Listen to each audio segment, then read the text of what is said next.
What is up, guys? Eric here, Team Eccentric, and I'm bringing you guys my current Mermail deck list as of August 2025 going into September. I haven't posted in a little bit. Just been, working a lot. Haven't really been able to go to locals consistently based on money issues and other things. Just trying to get my finances figured out. But I went to locals the other week. My first time in like 3 weeks to a month, and I ended up going undefeated. It was a very small locals. I'm not gonna brag about it or anything like that, but I just figured I'd bring the deck list that I played because there were some slight changes. I mean, the deck's Mermail is a pretty standardized deck at this point, I feel, unless the ban list comes out and then hits anything in the deck, which I highly doubt. The deck is pretty much standardized. I mean, people have kind of figured out the ratios that they like with this deck, and I feel like that allows for less expressive ways to play the deck in a competitive setting, but the deck still functions really well. And that said, there are some tweaks that I made to try and make the deck work a little better, and I think that those tweaks definitely worked. But we'll get right into the deck profile. So to start it off, we're obviously going to start with the main deck. So we obviously got the triple Neptibus, right? Standard starter. We got triple Dragoons, triple Rhine, right? Triple Teus, triple Pike, triple Squad, double Poseidra, and then we got one heavy infantry. So that's the Mermail component of it, the Mermail / Atlantean component of the deck, obviously, right? You have all your starters, right? You have all your engine pieces. You have your going second cards. I mean, the engine, like I said, for the most part, is pretty well established. There's not really too many tweaks. I mean, if you weren't playing the Coelacanth, then you could cut Pike down to one or two, or one really. I mean, if you weren't playing the Coelacanth, you can cut Pike to one and cut some other stuff out of the deck and make it more aggressive and built for going second. But this version is obviously the Coelacanth build, so that's it for the Mermails and the Atlanteans. Then we have the extras, right? So we have the Moon Glacier. Obviously, this is the going first card. I know, a lot of combos, do revolve around trying to rip your opponent for 2 or 3 cards, and that's something that I feel is still valuable to this day. But I know a lot of people don't like this card as much, or they side it, if anything. I'm not. If I'm playing Mermail, I'm playing Moulin. Moulin has been a staple of the deck since the deck came out, and I feel like Moulin's gonna stay a staple as long as it's legal. So then we play one Coelacanth. Obviously, fish combo does a lot. I mean, Coelacanth not being a hard once per turn as well is really nifty. So you can reborn it and cycle all your Pikes and your Grithis back. The win con of the deck, Barrier Statue. You play this, if you can protect it, your opponent's not playing. Really nice. Then the FDK, Deep Sea Minstrel. Look at your opponent's hand, rip one, really strong. Also, it does have an effect that I have used where if it's normal or if it's special summon, you can send the top 3 cards of your deck to the graveyard as cost, and then target one level 4 or lower water monster in your graveyard, and then put it back to the top or bottom of the deck. And that is relevant in a scenario where you use Minstrel early in the turn, and then you rip a hand trap, and then you link into you link away the Poseidra Abyss Xyz monster into the Mermail King Neptibus, and then you discard a water and then summon back 3. Or you discard anything and you summon back 3. So you could discard an impermanence and then you summon back the Minstrel. So if you didn't discard a water, then you can still trigger the Mermail King Neptibus's effect to add the equip spell, which gets you extension even beyond that. So it just allows you to really extend your board way further. But Minstrel itself is still a relevant one of in the deck, although a lot of people have been talking about playing 2. I don't really see 2 being necessary. I mean, you can definitely play 2. I don't disagree per se. I mean, if in an optimal world you would want to play 3, but your hands never can account. You can never account for that variance, right? So I just play 1, and worst comes to worst, if I get hand trapped, it is what it is. I mean, I have 15 hand traps in the main to sit on as well. So Then we do play the one Greethus. This is the tuner that you summon off the Deep Sea Coelacanth. This card's actually solid, just being able to reborn something, but then that monster can't use its effects for the whole turn. But that's not really relevant. You're only using the monster as material anyway. And it's obviously the level that you can summon back. The level of the monster you can summon back is equivalent or less than the amount of cards in your opponent's hand at the time of the effect being activated. So that's something. And also, you can chain block with this by if you synchro something by using this as material, that monster can gain attack points equivalent to the amount of cards in your opponent's hand times 200. So you can until the end of the turn. So you can chain block, and that's something that also can come up. So that's it for the engine monsters. Then for the 2 engine spells, we have 1 Abyss Sting Triana and 1 1-for-1. So 1-for-1 used to be Pot of Prosperity. I like Pot of Prosperity still as a card. Issue is, Pot of Prosperity plays into Droll, number 1, and number 2, it doesn't necessarily get you to Neptibus. I mean, obviously, Pot of Prosperity, the majority of the time, will dig you deep enough if you have the amount of cards to banish to see a Neptibus or some kind of a starter, right? But let's say you activate Pot, you get your starter, but your starter requires you to add more cards, and now you get Drolled. Now you're stuck. However, 1-for-1 doesn't play into Droll as easily. You can at least get the Neptibus on the field and resolve its effect, and then get the Rhine, which will get you further plays. So I feel like 1-for-1 is still relevant. Plus, just wanting to see Neptibus as soon as possible is still really important in this deck. It always has been, and always will be. And then Abyss Sting Triana is obviously the searchable Monster Reborn, which I think is really solid. Plus, it cycles back a lot of your cards, and it can protect your whatever it's equipped to once per turn. So that's like something that's also of note, right? So that's it for the engine. Then for the non-engine, same as before: 3 Fua, 3 Perulia, 3 Ash, 3 Impulse, 3 Imperm. Alright, that's kind of the standard stuff right now. I mean, Imperm is kind of falling out of favor, I feel. Now, a lot of people aren't playing Imperm, but, and if they are, it's like, it's just because it fits in their deck. But, I feel like Impermanence is still a solid card. I like the fact that it doesn't trigger canines or any of the turn 0 decks necessarily. It doesn't trigger it, and it allows you to play through established boards. It's in a way a board breaker as well. So that's something that I think is pretty solid. Then for the extra deck, so the extra deck for this locals I played was as follows: 1 Mermail King Neptibus. Obviously, the card is nuts. 1 Mermail Abyss Lacia. Honestly, this card comes up a lot more often now than it ever did. Besides maybe when the card dropped, of course. But this card comes up a lot, and it's solid. I really love this card. I don't see why you wouldn't play it.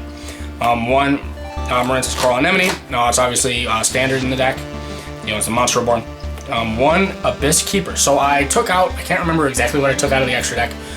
I'm sure if I looked at other deck profiles, I would remember.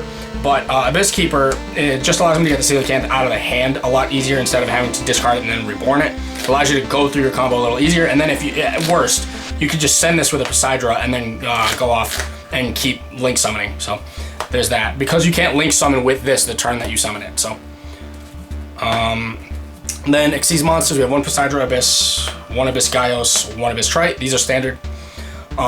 This is basically a targeted monster reborn. It targets 1 level 7 or lower fish out or a sea serpent in your grave and special summons it. This is obviously the walking skill drain.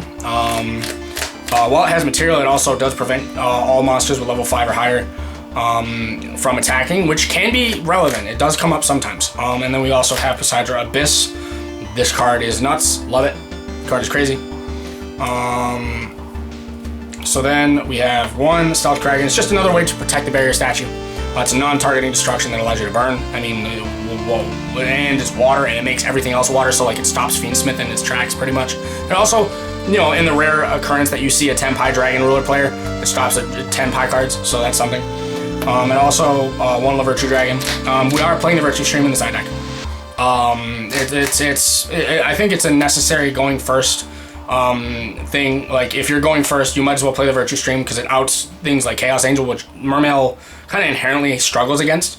Plus, this allows you to add back the Dragoons to extend further into your combo. Then for synchros, one Sword Soul Supreme Sovereign Shenying.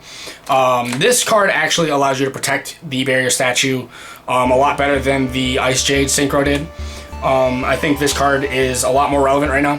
Just being able to banish your Abyss Rhine and then banish a card on your opponent's field and grave. Plus it gains 100 attack for every banished card. That's really strong in my opinion. I think this card is kind of outclasses the Ice Jade synchro at this point. One Trishula, Dragon of the Ice Barrier. This is obviously for hand ripping. You know, if you see your opponent's playing a bunch of board breakers, you just like rip them all. Then we play one Croco Dragon.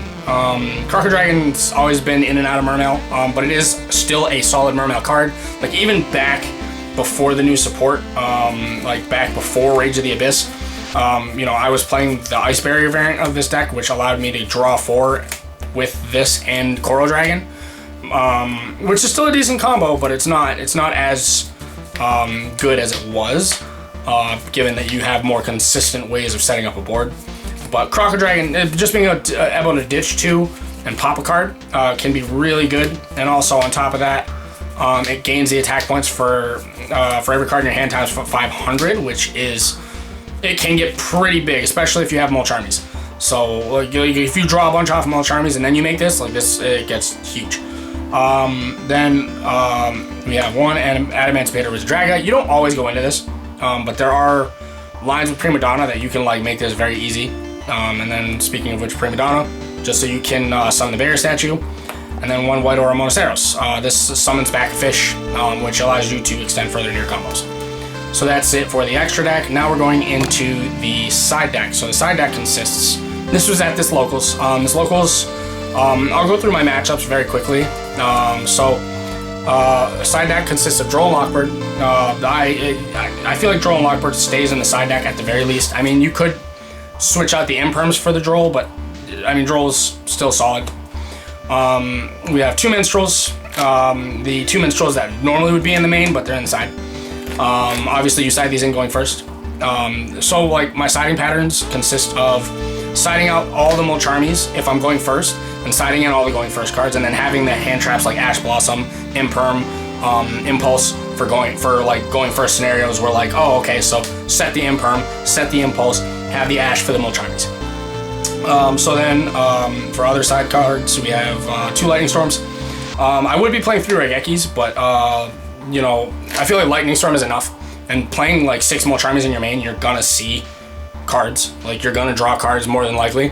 And if you don't, well, I mean, there are other avenues. Like, there are other ways to, like, clear cards. So, especially in this deck. So then we have Abysscale the Mizuchi.